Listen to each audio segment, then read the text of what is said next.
Hãy xem những khoảnh khắc nguy hiểm này.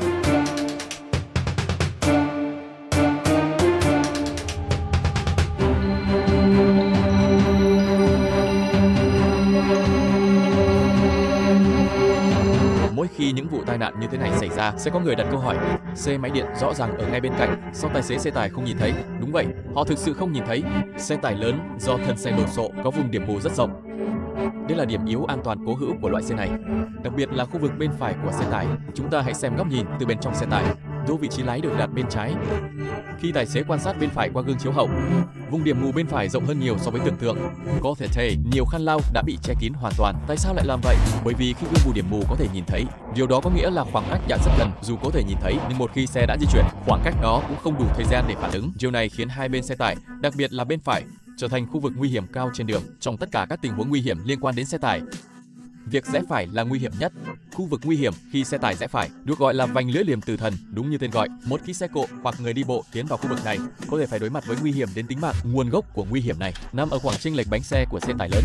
Do xe tải có thân dài, khoảng cách trục lớn, quỹ đạo rẽ của bánh trước và bánh sau có sự chênh lệch rõ rệt. Khi bánh trước đã qua cua, bánh sau sẽ còn dịch chuyển vào phía trong một đoạn. Phạm vi dịch chuyển này chính là khoảng chênh lệch bánh xe. Khoảng cách trục càng dài, khoảng chênh lệch bánh xe càng lớn, đôi khi thậm chí có thể lên tới 3 mét. Vì vậy, dù khi xe tải mới bắt đầu rẽ, bạn và đầu xe tải vẫn giữ được khoảng cách an toàn. Nhưng khi xe tải tiếp tục rẽ phải, bạn có thể vô tình bước vào vùng chênh lệch bánh xe của nó và bị cuốn vào gầm xe. Ngoài khoảng chênh lệch bánh xe, một hành động của xe tải trước khi rẽ phải cũng rất dễ trở thành bẫy gây tai nạn. Hãy xem thao tác này của xe tải lớn. Trước khi rẽ phải, nó đột ngột dừng bên đường. Nếu lúc này bạn đang ở phía trong xe tải, bạn có lầm tưởng rằng tài xế đang nhường đường cho bạn và yên tâm đi tiếp không? Nếu bạn có suy nghĩ đó, thì nhất định phải cẩn thận. Đây tuyệt đối không phải là nhường đường, mà là quy định được ban hành ở một số khu vực để phòng ngừa tai nạn. Khi xe tải rẽ phải, xe tải lớn rẽ phải dừng. Yêu cầu xe tải trước khi vào cua phải dừng lại quan sát trong 3 giây rồi mới tiếp tục di chuyển. Nhưng hành động dừng này không có nghĩa là tài xế đã nhìn thấy bạn. Nếu lúc này bạn lầm tưởng đó là nhường đường, trong 3 giây đó mạo hiểm đi tiếp, rất dễ va chạm với xe tải và bị cuốn vào gầm xe. Đằng sau những tình huống nguy hiểm này, không phải tài xế xe tải cố tình bỏ qua, cũng không phải người đi bộ hay người lái xe chủ quan, mà phần lớn là do không hiểu về điểm mù và nguyên lý chênh lệch bánh xe của xe tải.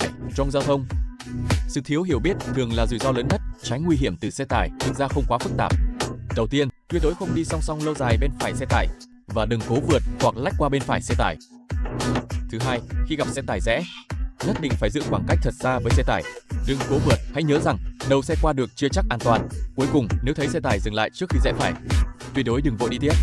Hãy kiên nhẫn chờ xe tải rẽ xong hoàn toàn, sau đó mới xác nhận an toàn rồi đi qua. Hy vọng mỗi người tham gia giao thông đều ghi nhớ những kiến thức an toàn này, tránh xa điểm mù của xe tải, không coi thường rủi ro từ chênh lệch bánh xe, để vành lưỡi liềm tử thần không còn cướp đi sinh mạng, để mỗi chuyến đi đều bình an trở về. Đi nhanh đi, đi nhanh. Tôi nghĩ những vụ tai nạn kiểu này sẽ ngày càng nhiều. Bởi vì nhiều tài xế thường xuyên không đi đúng làn đường, thậm chí tự ý chuyển làn. Những người vốn đã có ý thức an toàn kém, họ nghĩ rằng không tuân thủ hướng dẫn chỉ là bị trừ điểm thôi. Nhưng một khi xảy ra tai nạn, những vạch kẻ trắng đó thường là ranh giới sinh tử của cả đời. Hãy chú ý, lúc này hai xe vẫn đang chạy song song. Nhưng khi bước vào vạch dẫn hướng, xe ô tô bên phải bắt đầu lệch hướng. Rõ ràng lúc này xe ô tô nghĩ rằng xe tải xâm tấn phía sau sẽ nhường mình. Trong quá trình này, có thể thấy rõ xe bồn đang giảm tốc. Về mặt lý thuyết, nếu muốn tránh va chạm từ phía sau, chúng ta chỉ có thể tăng tốc để kéo giãn khoảng cách. Nhưng xe ô tô rõ ràng không thích chơi theo luật. Có lẽ một số người thắc mắc, xe tải thường không bị văng đuôi phải không? Đúng vậy, nhưng đây là xe bồn. Dù cả hai đều nặng trăm tấn, nhưng bên trong xe bồn là chất lỏng có tính lưu động.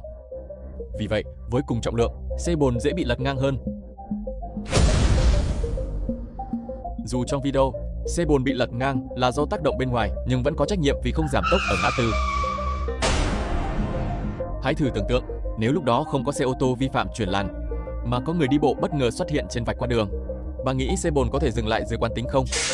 Xe bồn cũng vậy, xe ô tô cũng vậy. Chỉ cần chúng ta quan sát kỹ khi lái xe, tuân thủ luật lệ khi qua ngã tư, thì ngay cả trong thời tiết khắc nghiệt, cũng có thể tránh được những rủi ro tương tự. Có cảm giác tài xế xe buýt lúc đó giống như kẻ tiểu nhân đang bị kẹp giữa trong bức tranh này không?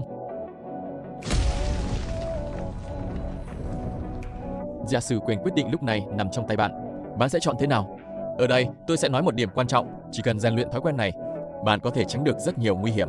Đó là trong điều kiện mưa tuyết. Chúng ta phải cố gắng giữ khoảng cách với xe phía trước. Đặc biệt là khi trời có tuyết, chúng ta không nên nhìn vào đuôi xe trước để lái, mà nên nhìn xa hơn. Nếu bạn nhìn thấy đèn hậu của xe trước, thì việc phanh lúc này gọi là phanh dự đoán. Ngược lại, khi bạn thấy đèn hậu của xe ngay trước mặt mình rồi mới phanh thì đó là phanh bị động. Trong tình huống mưa tuyết xuống dốc, chúng ta càng phải nâng cao cảnh giác. Lúc này chúng ta nên nhận thức trước về yếu tố bất ngờ của người đi bộ qua đường, sau đó mới nhẹ nhàng phanh để kéo giãn khoảng cách với xe trước. Và khoảng cách an toàn lúc này chính là thời gian phản ứng dành cho bản thân. Hãy nhớ là phanh nhẹ từng nhịp. Nếu bạn đặt phanh thẳng xuống, có thể khiến bánh xe bị khóa cứng, dẫn đến nguy cơ sườn ngang hoặc lật xe. Tất cả các kỹ năng lái xe phòng thủ cơ bản đều tương tự nhau.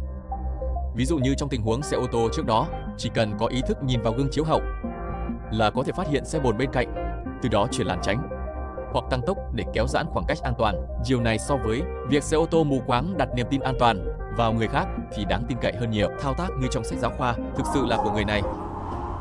Tôi sợ xe tải phía sau. Ôi trời ơi! Xe tải như vậy thật đáng sợ. Xe tải sẽ đè bẹp. Nhanh, tăng tốc, tăng tốc, tăng tốc. Bạn có nghĩ rằng miệng của tài xế này đã linh thiêng không? Tôi sợ xe tải phía sau.